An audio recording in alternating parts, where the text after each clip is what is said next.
Hello, I am editor Tan Mai. I will provide you with the latest information of the day. As Louisiana's governor faces ethics charges, his lawyer raises bar for future ethics investigations. New Orleans, AP. Louisiana is poised to adopt new measures that watchdogs warn raise barriers to holding public officials accountable via the state's ethics board.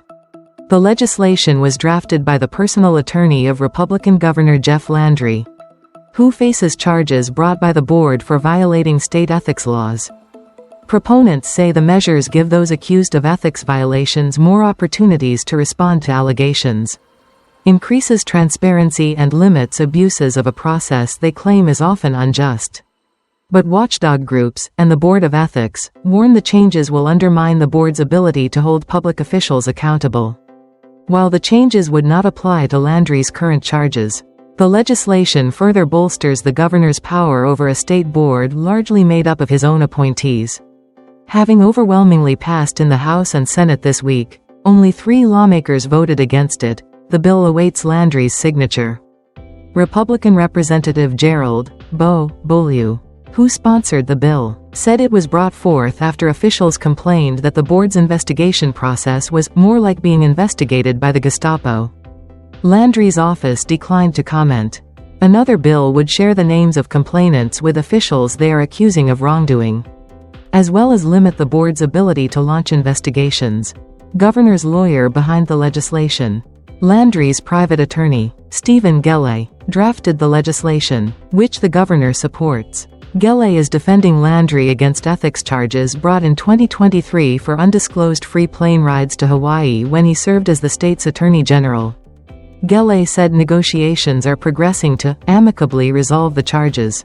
Last year, Gelle warned lawmakers that the ethics board's investigatory powers are dangerous, unwarranted, and threaten well-established fundamental constitutional rights, and he has sought to rein them in with new legislation. The bill's supporters say it gives the board more discretion about whether to pursue investigations and bring charges, cuts down on waste of taxpayer dollars, and strengthens due process rights for the accused. Yet these changes are raising red flags. In a letter to lawmakers, the Board of Ethics warned that the bill's requirement to share copies of all subpoenas with officials under investigation allows them to influence a witness's documents or responses. Critics say the bill undercuts the board's authority by granting local courts the power to quash investigations, gives officials opportunities to run out the clock on the board's one-year timeline to bring charges, and prevents the board from investigating violations that were disclosed by public officials seeking the board's advisory opinion. The bill also requires a 2/3 board vote to approve an investigation into a sworn complaint and another 2/3 vote on whether to file charges. Current policy requires only majority votes. Barry Irwin, president of the Council for a Better Louisiana, a nonpartisan government accountability group, said the bill's 2/3 vote requirements constitute a high bar to overcome for a board of political appointees. I just think in real life, in very political situations, it's hard for some of these board members to act with the independence in the system we had before. Irwin said, a bill that will reduce complaints. The other bill under consideration, which Gelle said he did not craft and Landry has not publicly supported, would require anyone bringing an ethics complaint to disclose their name and file the complaint in person at the ethics board offices in Baton Rouge.